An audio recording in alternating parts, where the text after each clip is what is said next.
Friends, welcome back. तो friends, अभी का वीडियो है पीएम मोदी के दौरे पर यूएस मीडिया में क्या कहा जा रहा है।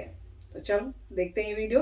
पर उससे पहले अगर आप चैनल पर पहली बार ही आए हो और आपने अभी तक सब्सक्राइब नहीं किया तो जल्दी से पहले सब्सक्राइब के बटन और बेल आइकन को क्लिक कर लो ताकि आपको हमारे सारे न्यू वीडियोस के नोटिफिकेशन मिल जाए जैसे हम अपलोड करें। अगर आपको वीडियो पसंद आता है प्लीज लाइक एंड शेयर। चलिए शुरू करते हैं।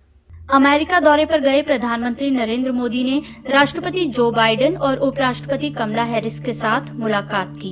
इस दौरे में जो सबसे अहम चीज थी वो क्वाड की व्हाइट हाउस में प्रस्तावित बैठक, जो कि शुक्रवार को हुई। अमेरिका में पीएम मोदी की मौजूदगी को क्या अमेरिकी मीडिया ने तवज्जो दी है? अमेरिकी मीडिया में मोदी के दौरे को लेकर बहुत दिलचस्पी नहीं दिखी, लेकिन क्वाड की बैठक की चर्चा जरूर हुई है। व्हाइट हाउस में हुई बैठक के बाद दुनिया भर का मीडिया इस पर अलग अलग तरह से लिख रहा है। अमेरिकी अखबार द वॉशिंगटन पोस्ट लिखता है कि बाइडेन या उनके किसी भी मेहमान ने इस बैठक के दौरान चीन या बीजिंग का नाम नहीं लिया। अखबार लिखता है कि शुक्रवार को हुई बैठक में चारों देशों ने बैठक की शुरुआत में पत्रकारों से कहा कि वो जलवायु परिवर्तन, महत्वपूर्ण आधारभूत संरचना और कोरोना वायरस महामारी पर सहयोग को लेकर चर्चा करेंगे, लेकिन उनके एजेंडे में चीन पर खुलकर कुछ नहीं कहा गया। भारतीय प्रधानमंत्री नरेंद्र मोदी ने कहा कि ये समूह वैश्विक भलाई के लिए एक ताकत का काम करेगा। उन्होंने सप्लाई चेन में सहयोग का मुद्दा भी उठाया। इस समूह का एक लक्ष्य चीनी सामान के विकल्प भी तलाशना है। वॉशिंगटन पोस्ट अखबार लिखता है कि क्वाड के मुख्य कार्यक्रम से पहले बाइडेन ने भारत को ऑकस को लेकर भरोसा दिलाया। बाइडेन ने कहा कि वो प्रधानमंत्री मोदी के साथ एक मजबूत साझेदारी निभाने जा रहे हैं।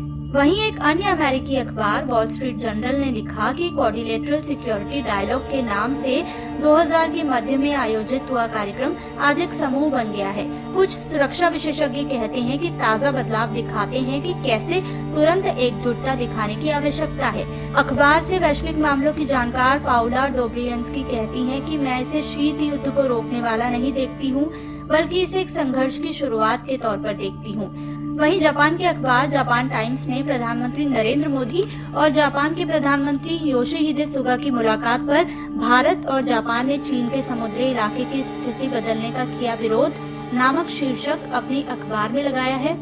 अखबार लिखता है कि क्षेत्रीय जल क्षेत्र में बीजिंग की दृढ़ता की ओर इशारा करते हुए जापानी सरकार ने बताया कि प्रधानमंत्री योशिहिदे सुगा और भारतीय प्रधानमंत्री नरेंद्र मोदी ने समुद्री यथास्थिति बदलने को लेकर एक तरफा कोशिशों का कड़ा विरोध जताया है।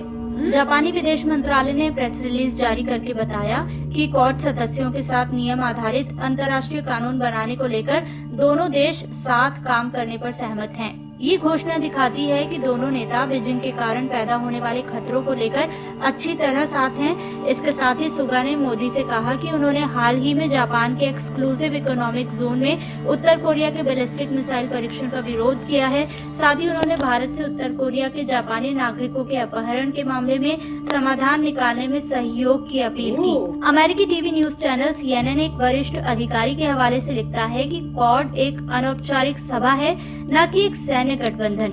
दरअसल चीन क्वाड को एशिया का नेटो कह चुका है, जिसके बाद सभी देश इसके सैन्य गठबंधन होने को खारिज करते रहे हैं। CNN अपनी वेबसाइट पर एक वरिष्ठ अधिकारी के हवाले से लिखता है कि अधिकारी का मानना है कि क्वाड एक चुनौतीपूर्ण समय में बातचीत और साझा कोशिशों को लेकर एक महत्वपूर्ण मंच है।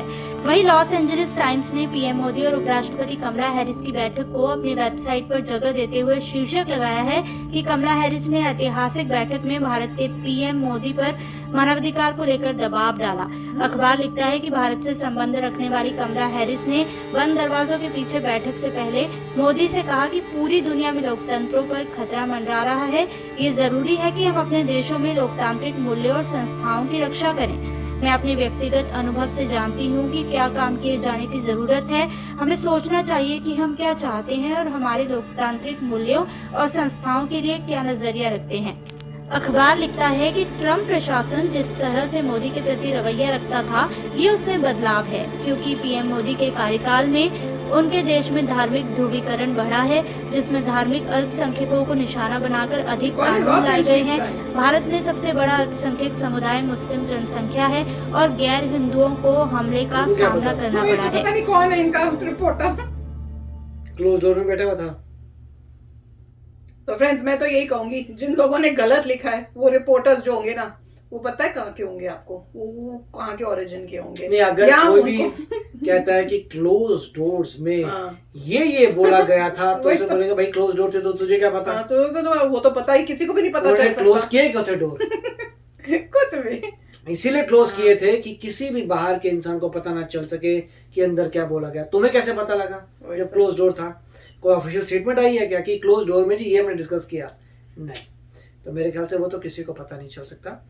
इसीलिए जो होता है, बीबीसी कई बार ऐसी न्यूज डालता है जिससे लोगों को भी पता नहीं चलता कि हो क्या रहा है, क्या बोल रहे हैं आप। क्लोज डोर आपको कैसे पता?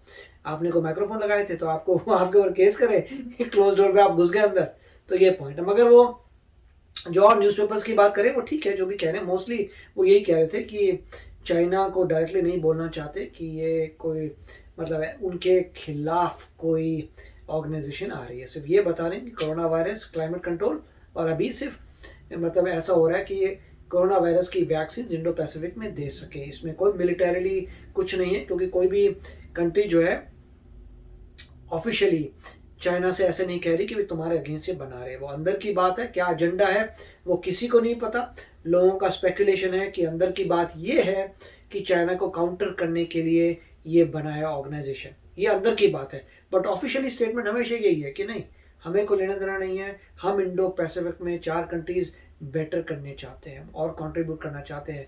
वैक्सीन जो है वहाँ सप्लाई करेंगे, फ्री ट्रेड करेंगे, मेक श्योर करेंगे कि ओशंस पूरे साफ हों, मतलब ओशंस में कोई रिस्ट्रिक्शंस ना हो फ्री ट्रेड करने की। उससे चाइना का लेना देना नहीं है। तो ये अभी तक स्टैंड है। और किसी ने भी ये कहा नहीं है कि ये मिलिट्री अलायंस है। ये कहना कि एशिया का नेटो है, ये भी सही नहीं है, क्योंकि तो चाइना ही बोल रहा है, मिलिट्री के तो कोई अलायंस ही नहीं है। तो वही पॉइंट है। और ये सारी बातें जो है बहुत ही सोच समझ के की जा रही हैं कि हम जो है ऑफिशियली कुछ नहीं बना रहे, सिर्फ साथ में मिल रहे हैं कुछ कार्य के। लेटर फ्यूचर में क्या होता है डिपेंड करेगा चाइना क्या करता है।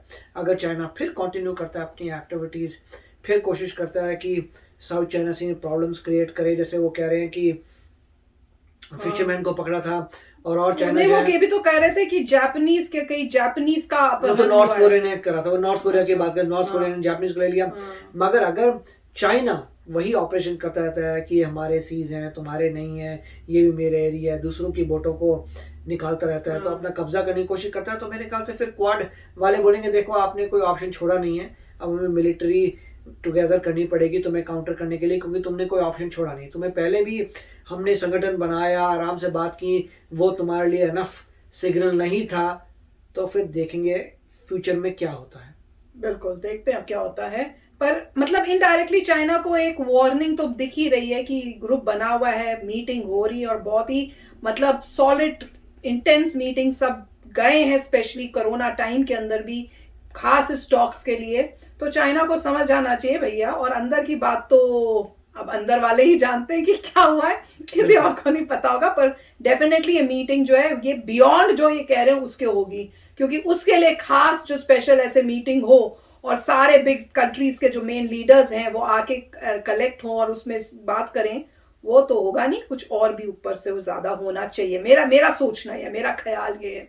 तो ये तो टाइम टू टाइम बताएंगे। वो प्रिपेयर हो रहे होंगे कि अगर चाइना ने ये किया तो फिर अगर कोई और एजेंडा नहीं होता तो कभी कुछ क्लोज डोर में होता ही नहीं। हाँ एग्जैक्टली, क्लोज डोर का मतलब ही है कि ऐसी कोई बात है जो आपको बता नहीं सकते, जो बता नहीं सकते वो कंट्रीज के जो लीडर्स हैं वो ही अपना बात करके वो डिसाइड करेंगे।